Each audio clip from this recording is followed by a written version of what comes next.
যে দেশের মানুষ এখনো চিকিৎসাবিহীন মারা যাচ্ছে, যে দেশের মানুষ আজকে ডাস্টবিনে কাক কুকুরের সাথে খাদ্যের জন্য লড়াই করছে, সেই দেশের টাকা দিয়ে ওখানে মূর্তি স্থাপন করা হবে, বাংলাদেশের মানুষ মানতে পারে না, সহ্য করতে পারি না।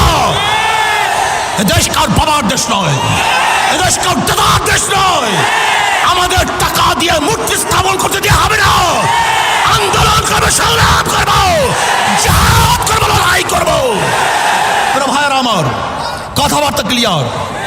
যদি আপনি মূর্তি স্থাপন করতে চান, মূর্তি স্থাপনের জায়গা আছে, মন্দির, সেখানে মূর্তি স্থাপন করেন, 1000 মূর্তি স্থাপন করেন। কিন্তু বাংলাদেশের 92% মুসলমানদের ভূমিতে কোনো মূর্তি চলবে না, চলতে হবে না। রক্ত দিতে চাই না, যদি দেয়া শুরু করি বন্ধ করব না। রক্ত দিতে চাই না, দেয়া শুরু করলে রক্ত বন্ধ হয় না। মুসলমানের রক্ত কেউ বন্ধ করতে পারে নাই। আমরা সেই খালিদ বিন ওয়ালিদের উত্তরসূরি, আমরা আবু বকরের উত্তরসূরি, আমরা ওমরের উত্তরসূরি, আমরা আলীর উত্তরসূরি, আমরা বদরের হাতিয়ার, আমরা খান্দকের হাতিয়ার, আমরা উহুদের হাতিয়ার।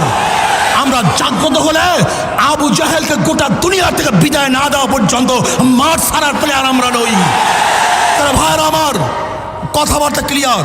আমি প্রশাসনকে অনুরোধ করব, রক্ত দিতে চাই না, মারামারি করতে চাই না, বিচ্ছেদ করতে চাই না, বিভেদ করতে চাই না।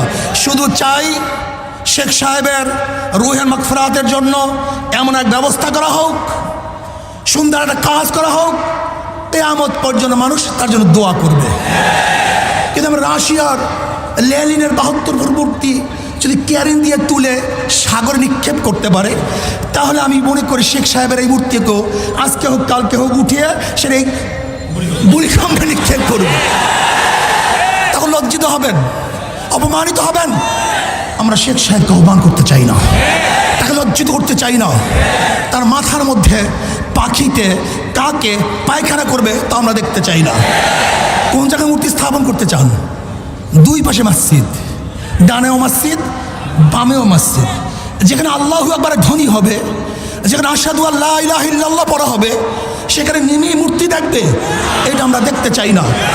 স্পষ্ট কথা, ঢাকা শহরে ধুলাই পড়ে কার ভাস্কর্যের নামে মূর্তি স্থাপন করতে দেওয়া হবে না। যদি লড়াই করতে হয়, লড়াইতে সবাই রাজি আছেন ইনশাআল্লাহ। কে কে আছে? নারায়ে তাকবীর, নারায়ে তাকবীর।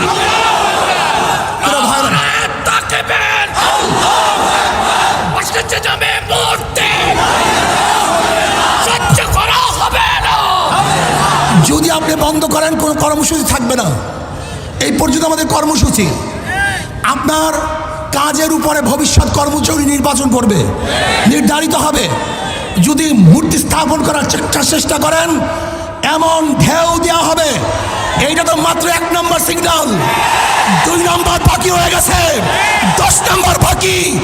মহাবিপর্যয় কথাগুলো বাকি আছে। এমন টর্নেডো সৃষ্টি হবে, ব্যাংকে তছনছ হয়ে যাবে ইনশাআল্লাহ। টর্নেডো, মহাবিপদ সংকেত, মানুষের ঢেউয়ে মূর্তি সব বুড়িগঙ্গায় পড়ে যাবে, ওখানে মূর্তি থাকতে পারবে না। কাজে আল্লাহ পাক আমাকে এবং আমাদের সবাইকে এই মূর্তি বিরোধী আন্দোলনে অংশগ্রহণ করার তৌফিক দান করুন। ভবিষ্যতে যখন ডাক দেওয়া হবে, সবাই রাজি আছেন ইনশাআল্লাহ? সবাই চলে আসবো। আজকে এখানেই আমাদের কর্মসূচি সমাপ্ত। শান্তিপূর্ণভাবে আমরা কর্মসূচি আসলে আলহামদুলিল্লাহ শেষ করছি। যারা সহযোগিতা করছেন, খাস করে প্রশাসনের আমি বন্ধুদেরকে শ্রদ্ধা নিবেদন করতেছি, ধন্যবাদ জ্ঞাপন করতেছি। আপনারা ভালো কাজে এইভাবে সহযোগিতা করবেন, আমরাও ভালো কাজে আপনাদের পাশে থাকবো। আল্লাহুম্মা